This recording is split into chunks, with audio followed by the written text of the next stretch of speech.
This is Rock Talk with Mitch Lafon. Mitch Lafon. Welcome to this very special edition of Rock Talk with Mitch Lafon. And I, of course, am Mitch Lafon. Joining me on this episode from the band Anthrax, it is bassist Frank Bello. We talk about their KILLTHRAX II tour and the Kings Among Scotland DVD due in April, recorded live at the Barrowland Ballroom in Glasgow. So that's going to be very exciting. But before that, and by the way, the artwork on that DVD features an homage to the Kiss Rock and Roll Over album back from, I guess, 76 it was, 77. But before that, this past weekend, Vinnie Vincent of the Vinnie Vincent Invasion, and of course formerly of Kiss, re-emerged in Atlanta at the Atlanta Kiss Expo, and I have to say, I actually got, I don't want to say weepy-eyed, but it touched an emotional chord. The guy had disappeared for over 20 years, and of course in those 20 years the internet has been exceptionally unkind to him, and just a chance to see him and hear him speak, it was just nice to see that he was in a place where he could come out and talk to the fans and perform a couple of songs. And Robert Fleischman was there, and they did Back on the Streets together, a little sort of impromptu acoustic thing. And, you know, good for Vinnie. I'm really, really glad to see him back. As you know, those of you who have listened to me over and over again, I'm a complete and utter music geek. And as long as artists are out there recording songs, performing concerts, and just, I'm all for it. I don't care if it's music I like or don't like. As long as it's out there and the experience is available to fans, I'm all for it. And I have to say, I would be one of the first in line for a Vinnie Vincent Invasion show. And hopefully we will see that. And you know what? I don't want to see him in a club. I really don't. I would love for promoters out there, Heavy Montreal, Sweden Rock, Rockfest in Quebec, Rock on the Range, all of those, M3, all of those festivals. I'd love the owners or the bookers or whoever to get on the phone and make an offer to get Robert Fleischman and Vinnie Vincent and the Vinnie Vincent original lineup, or even just those two with other musicians, I don't care, and invite them to your festivals because they deserve a festival stage. They don't deserve a tiny little club with 45 people. They don't. It, of course, would be, I guess, nice down the road to see them out there playing wherever they have to play. But to start off, I'd love to see festivals reach out and get Vinnie playing. And when Vinnie arrived, a few people on the internet started commenting about his appearance and so on and so. I mean, really, who cares? Honestly, if I took a picture out of my, high school yearbook or what I looked like when I was 20, it probably was a lot better than what I look like now. And so what? I mean, just so what? I don't understand the need to be a bully. There are people out there that just need to be a bully, and nobody deserves that. Vinnie doesn't deserve it. I don't deserve it. Eddie Trunk doesn't deserve it. Anybody who gets picked on doesn't deserve it. So just stop. Anyway, glad to see Vinnie Vincent back, and now let's get right into my interview with Frank Bello of Anthrax. We are speaking with Frank Bello of the band Anthrax. They are heading out on the road on the KILLTHRAX tour with Killswitch Engage, and have a new live in concert DVD coming out, Kings Among Scotland. Frank, always a pleasure. Always a pleasure. And hey, man, how you doing? Good. And the great thing about this tour is that you're heading to Montreal to start off, which is where I'm at. 2 weeks. So, so dude, I'm ready. We've been off. Anthrax, in a rare moment of our lives, was actually off since mid-November. That's about 2 months. It's unheard of in the Anthrax camp to be off for this amount of time. Off of tour. We've got to know our families again. My son grew about a foot. It's great to. I think we're really charged up right now. I think we're really itchy to get to playing, which is the best place to be. I think we recharged our batteries, got to know our families again, Tried to do some chores around the house, which doesn't work. I'm horrible with tools, but I tried to do all that stuff. And now I'm really itchy to play. I think we're all really itchy to play it. Well, yeah, and it's going to be great. Okay, so let me take up on that, what you're saying there. Sure. As the band, as the career prolongs, and we've been doing this for, almost 40 years and so on, do you get into a situation where you have to think about pacing and, you have to be more selective on the shows that you do and for every reason to not oversaturate the market, but also for the aches and pains to the neck and the back and the shoulders and yeah. All the above, my friend. I'll be really honest. Look, we're no spring chickens, but we're all in pretty good shape. I'll put it that way. You got to remember, we were never the party band in the 80s and 90s, so we had our beer and stuff, but nobody ever got into anything heavy. So we were always pretty health conscious. So I think that's why we can do the live show. This pretty energetic, what people say is a pretty energetic, crazy live show. And that's why they come to hear the music and see a great live show. I take pride in that we, look, I'm a yoga guy, to be honest. If I didn't do yoga, there's no way I can do the length of tours we do and the amount of shows we do. And it's just for the simple fact, it gets my muscles stretched and it keeps me in shape. Otherwise, man, you're going to start, you'll hear cracks and everything as you go on stage. It'd be louder than the music. But I'm very proud that Anthrax is around and coming out with these records that people are saying, and you can't be more humble than this. And people are saying we're putting out the best music we put out so far at this stage in our game. And we're really, that really kicks us and makes us want to do more. And so that's what's great about it. It's a really good time. The last two records have done extremely well. So everybody's really excited about where we're at. Yeah. Well, in fact, so let me switch into the records here before we talk more about the tour. And thank God, by the way, because as we all get older, at some point it's going to be, the Tylenol tour and the Advil tour. But yeah, you're right. For All Kings and worship music, just spot on. I mean, you couldn't have asked for better focus, better performance, better songs. You nailed what Anthrax needed to nail. Thank you. Where does that come from in terms of was it a pressure that, listen, now that we went through the vocalist changes, we have to deliver something, or else is it the fact that record companies aren't putting their hands in it saying, you must write a single for MTV, you must write, sort of, how do they come together? Like, it's a great question. And it's really, the really honest answer is it's about caring. It's about, you can't, maybe it's from where we're from or the way we grew up. You can't just phone it in. You can't do that. And number one, we're fans of this music. If it doesn't turn us on, it doesn't get us going, that fire in your gut. You have that fire in your gut, like this angst that made us listen to this music when we were younger to begin with. So, it started way back when, listening to Black Sabbath. That made us feel good when we heard that music. It met the angst in our gut. And to be able to write this music, and dude, you really got to care about it. And the way I look at it, I have to care. I got to live this stuff. If you're going to be playing it on stage for how many shows a year we do? God, 300 shows, whatever it is, 200 shows. We do a lot of shows, and I have to live this stuff. We all do. We couldn't do what we do. You can't stay on stage and just, I may like that riff. No, man, I got to live that riff. I got to live the melody. And that's why nothing gets through.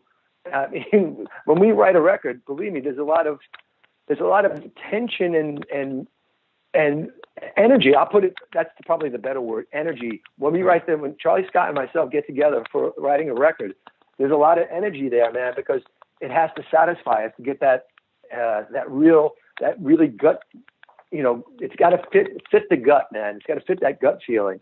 And we'll know it. We nod to each other. That's it. And we won't let anything go because we care. And it's got to be, because we're fans. It's got to meet, as fans, it's got to meet that point. It's like, is this ready?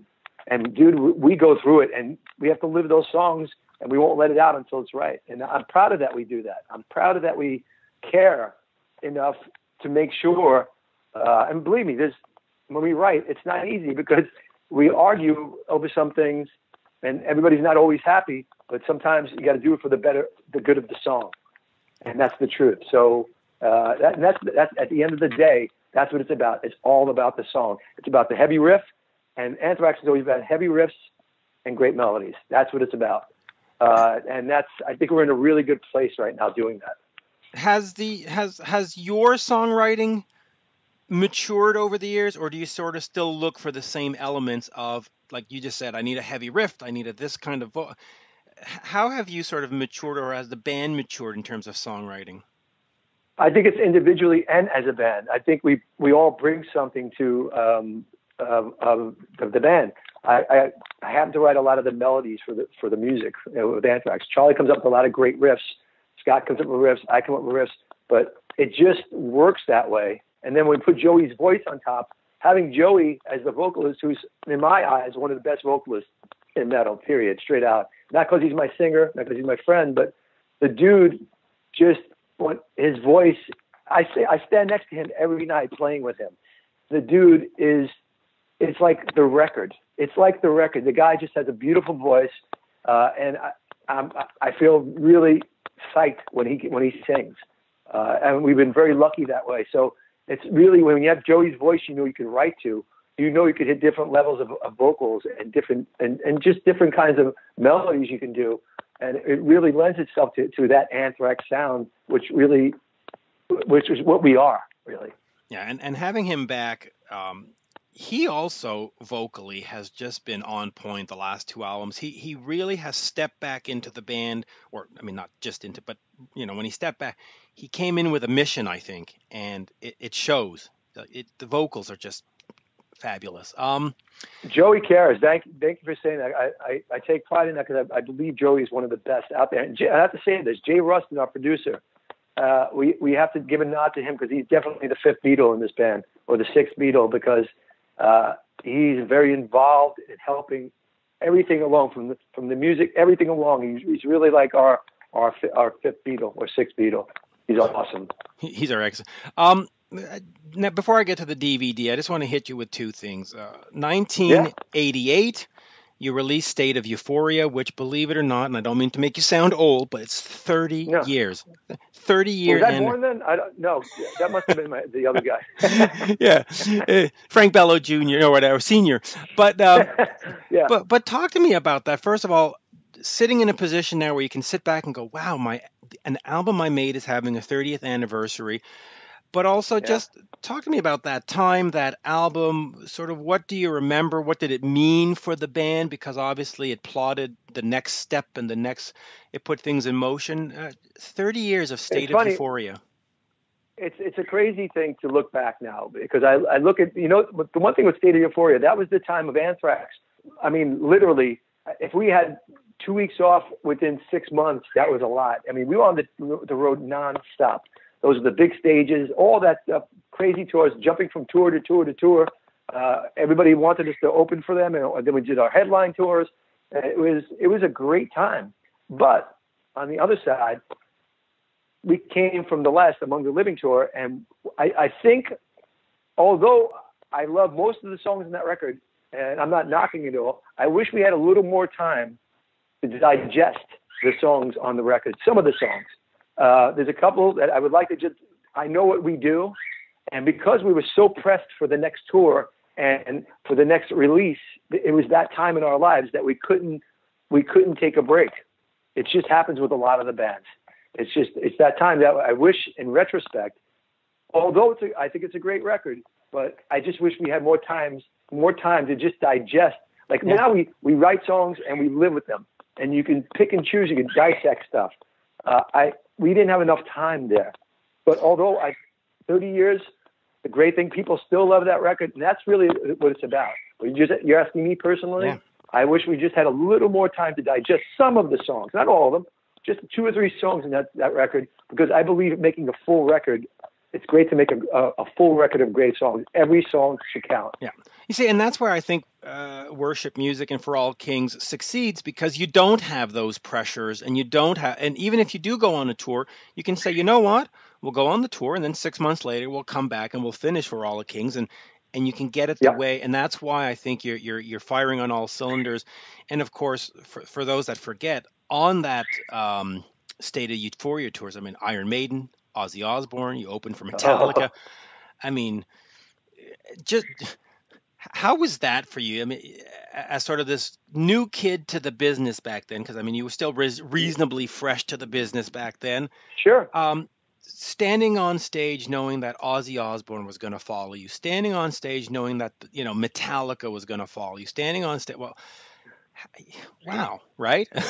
It was a great time. Look, and you know, and one day I'll write a book about it, like Sky has. But it's because we all have our experiences. But my thing is, look, I think you're doing so much at the time because you're in the bubble, and it's literally you're on tour, you're off to record, you're on tour, you're off to record. There was no other life. Like, I mean, I wasn't married back then or anything. There was no time for any of that anyway. You know, there was more is all about the band, and that's what's funny about. I mean, I remember Ozzy coming backstage and just being Ozzy. I remember Zakk Wylde, my friend Zakk Wylde, who I love. We were on his first Ozzy tour. Him coming in and jamming with him in backstage of the Ozzy Osbourne dressing room, just jamming with him, just riffs, just jamming riffs, just fun stuff. And we still talk about it. You know, Iron Maiden, of course, being the biggest Iron Maiden fans in the world. Are you kidding me? Steve Harris, who's one of the best people on this earth, and one of my good friends. I love him. He's the best. It's been a good time. You know, these are great memories. When I hear 30 years from back then, that was yesterday. It felt like yesterday. And when I see these bands, we have these great memories now. Even with the Metallica guys, you know, we pretty much grew up together in this thrash movement. You know, whatever you want to call it, the Big Four, whatever. That's what's great about Metallica. They did this to celebrate the Big Four. Of our celebrate. That's what that was. It was a great celebration. That's why I hope we do more of those shows, because it brings back a lot of great memories, man. Yeah, in fact, I was just speaking to Dave Ellison. He was also we were talking about how we hope that comes back. Now, I'm assuming that's a bird back there that you have at your house. Oh, that's my Homer knows when I'm on the phone. Thanks, Homer. That's Homer. He's 18 years old. My 18-year-old cockatiel. Oh, there you go. I was wondering what that was. And let me just hit you with one last anniversary, and then we'll get over to the DVD from Scotland. But sure. Sound of White Noise, 1993, 25 years since that's come out. To me, it's one of the greatest albums of the genre. It's just that, you know, only Hypro Globe. Yeah, thank you. Yeah, I love that record. Yeah, so just quick, the sort of same scenario. Just sort of give me the moment, the time, the memories, you know. And we of course we had a vocalist change, and that must have been something new and interesting and difficult to work with. On 25 years of Sound of White Noise, what do you got? Well, Sound of White Noise. Look, so many people love that record. Quite honestly. I think that record, it went gold, but that record should have been a lot bigger than that just because of the momentum that was going on at the time. And it just so happens that Elektra Records went through a change of president. And it was just one of those record company stories that I'm sure everybody's heard before, where there was really nobody steering the ship at the record company at that time, right during the record. So long story short, we have a new singer, John Bush, who's a friend of ours for years. Amazing. Again, I look at these Anthrax that was like a different kind of band, you know, two different versions of Anthrax, which both I love equally. I think it was a great time. John's still an amazing. I love him as a person. He's a great vocalist. That whole thing's a great dude, sincere, beautiful person. That was just a great time, and it was something different for us. I mean, specifically, the rest of us guys having a new singer. It was scary at the same time, but John was a pro. You know, we also loved his voice, and plus he's a great dude. So it all worked out really nicely, and so the transition for us was easy. But the songs in that record, I love the songs in that record also, and that's one thing when you say looking back at these records that we've done, man, I take it with pride, and I look at them. I say, man, that was a great time. But for me, to look back for too long, I get even more itchy to write new stuff.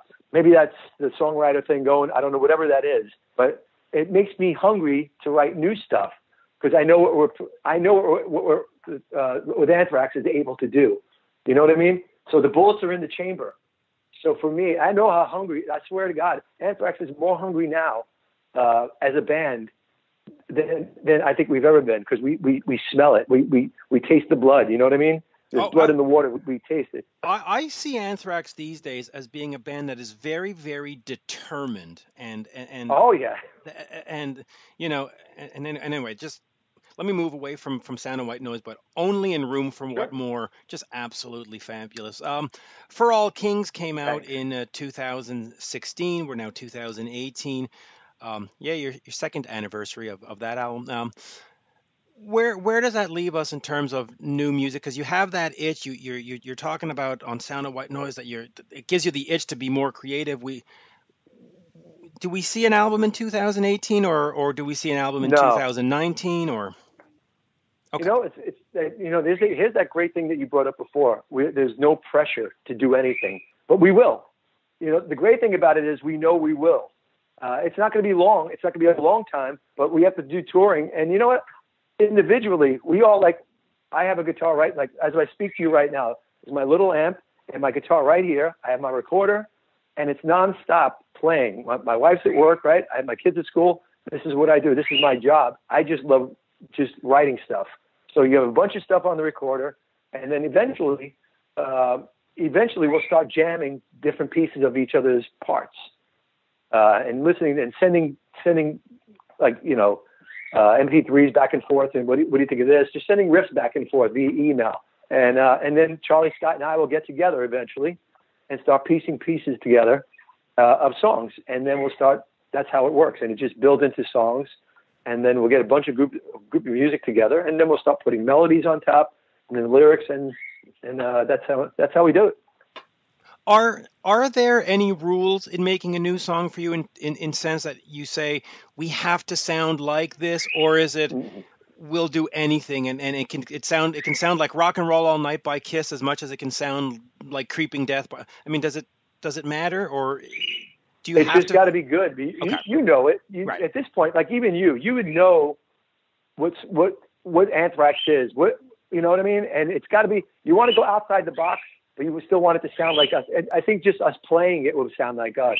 But it's always bringing something cool, and it's got to be up to stand. Like this stuff that you're never going to bring into I would never bring into Anthrax that I would write for somebody else, or maybe a side project I have. But there's stuff that I write. If I write a riff, it's like, oh, that's an Anthrax thing, or a melody. Oh, that's an Anthrax melody. I'll save it. I say, well, that's just good. I'm keeping. You know what I mean? That's heavy. That's got to be that. But I think if it's good, just bring it out there. Yeah. So, and before we talk about any side projects, let's get on to Kings Among Scotland, the DVD that comes out in April. Funny enough, the interview I had just before you was Jim Kerr of Simple Minds from Scotland. So awesome. Awesome. Just a great thing. So and of course my wife family is from Scotland, so it's all beautiful, this thing. Talk to me about the DVD, putting that out and just showing the people that, hey, this is a kick-ass band. Yeah, and again, we've had great shows. I mean, we've been very fortunate to have great shows everywhere in the world, but specifically that place where that was filmed, it's just an incredible vibe. The floor shakes. It's just, the atmosphere is, electric would be too short of a word, too small of a word to put it in perspective there. It was incredible. The vibe, look, we have a lot of friends in Scotland. That's the bottom line. We have a lot of friends everywhere, but specifically that place, man, it was just on fire. It was, you feel it. When I saw the edits of that, and I said, wow, because you forget, you play the show, you ignore the cameras and you do your show, right? But when you see the edits and you see the reaction of the fans, of the crowd, and the band feeding off of that, you literally, I think you see the band feeding off the crowd, because let's face it, I don't think the band plays to the crowd. I think the band plays with the crowd. I think it's one energy coming together. That's the great thing about music. It's like there's a great energy from the music and the audience, and that builds this vibe, this one great big vibe. And I see that on that video. And that's why I want people to see it. I mean, not just selling a DVD. I think people should see that energy and see what the songs do to people, and you know, and just bring up this fierce kind of it's like a sick energy. You feel it, man. So when I was looking at the edits, I said, yeah, that's good. Let's get this part in here, and you can just pick out parts that we really need it. And man, I think they got it all. So I'm pretty psyched about this thing. Yeah, and you have to say, and this is not to put down anybody, but European crowds, especially when it comes to metal, they're just insane. They're absolutely insane, and you gotta love that. And then let's just quickly get a comment here on the cover art. You've based it on Kiss's Rock and Roll Over, right down to the right down to the blue teardrop and the font on.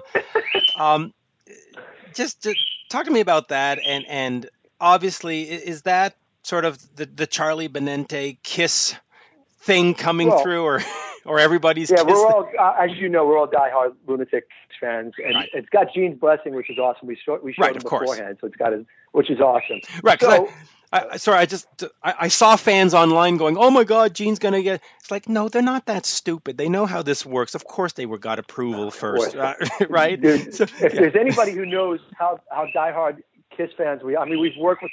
He's produced a Kiss song, a cover song for us with Paul. So he knows how diehard we are, how supportive we are of them. Of course. So of course, it's a tribute to them. Of course, it is. And look, at the end of the day, as a diehard Kiss fan, I'm psyched that my band has something so cool looking that I completely relate to. You know what I mean? Oh, it's incredibly. If that's not the T-shirt for 2018, you're doing it wrong, because that's just first thing I said. Yeah, it's great that you said that, because the first thing I think of Charlie, I can't wait to get that T-shirt, because Charlie has always been a great artist. He's always done our artwork for the band. I mean, I grew up with Charlie, so. From 4 years old, Charlie was a great artist. He's got this God blessed gift, which is amazing. He's been blessed with this beautiful gift of being a great artist, along with drummer and an artist. It's just amazing. So something like that, yeah, that's going to be a T-shirt. I'm wearing it. Yeah, I'm down with that. Frankie, great pleasure. Just always a great pleasure talking to you. You're in town on January 25th. Come on out, man. Yeah, looking forward to come out to that. And there you go. Merci beaucoup, as we say up here. Sounds good. It's 2 weeks from today. Yeah, absolutely. And bring the bird. Take care of yourself. Bring the bird. I'm sorry about the bird. I'm so sorry if I got in your way, but Homer has his own way of talking. I'm sorry. No worries. I will definitely let people know as they listen to the show that it's Frankie, Mitch, and the bird. Yeah, so you say Homer. He's Homer, my 18-year-old cockatiel. Thank you, sir. Homer, you made the big time, Homer. He'll be in all the press starting next week. Thank you, sir. Always a pleasure. Take care, brother. Cheers. There you go, my chat with Frank Bello of Anthrax. Please remember to check me out on Twitter at Mitch Lafon. But here's just a little extra content before the interview and before many interviews. There is off the record or off the camera or off the air, if you want, chatter. And I had an interesting conversation with Frankie about Simple Minds and Billy Squier and all kinds of other stuff. And I said, oh, it's too bad that we can't air this or play this. And he said, no, go right ahead. So we got about 10 minutes of off the record banter. So I'm going to throw that here. Enjoy it. And just it is what it is. It's just two guys chatting off the record or off the air. But with permission, I present it to you now. Enjoy. I think it's important to open your mind up, and because I'm a diehard Beatle guy too. So it's a good melody is a good melody, right? A good song is doesn't have to be metal or rock. Doesn't matter what it is. A good song is a good song. So when I hear a group like that, and it's still going in a big way, which is awesome. Tears for Fears going in a big way, just as big as ever now. So again, I'm a melody lover. So a band with a good song and a good melody, I'll always listen to. Yeah, and what's amazing about Simple Minds is that from the year 2000 to now, they've released 1, 2, 3, 4, 5, 6. This is their 8th album in the 2000s. I mean, they just haven't stopped. Think about that. And he released a solo album. So he was. Did he? I didn't know that. Wow. Yeah, he released a solo album called Lost Boy in 2010, And I'll have to check that out. oh yeah, and the last album was what was it called? Big Music, Big Machine. Oh God, Yep. I closed all my windows. I got to look back. Yeah. But the reviews on that one were just fantastic. Great. Just yeah, just anyway, just a fun band. And No, it's great, dude. I'll be honest, because I relate to this, because any of us who are doing this for this long, since you have your peaks and valleys and success, all that good stuff. You kind of want to pull for everybody, because these are songwriters. These are songwriters that are just trying to make good music, and music for me, I mean, it's always been a gift. Thank God we have music in this crazy life that there is.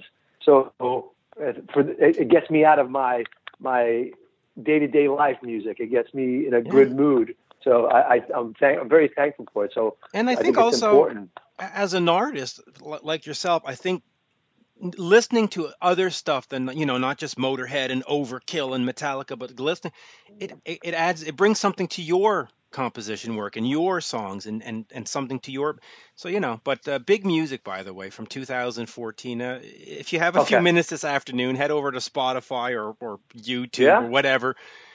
Yeah, I'm always on Spotify, dude. I'm always on. Well, and then I'll give you one last recommendation. 2016, they released an acoustic album where they do "Don't You Forget About Me," all acoustic arrangements. It is wow. It is absolutely glorious. The songs breathe, and they're not overproduced, and they don't have all that production element in it. It's just guitar voice. They really nailed it. They really nailed it. Kerr's got a great voice anyway, so it just really worked. So I want to hear him just and keep going with different kinds of songs. I think it's great. Yeah, and the tour that they're doing or in the UK in February is a really smart thing. They're doing the entire album as part one. Then they're going to stop and do interviews and storytelling, and then they're going to come back and do an entire greatest hits set, which is sort of a smart, because totally. You spend all this time doing, For All Kings, and then you play 2 songs live, and you go, wow, we spent all this time doing 12 songs, and we're playing.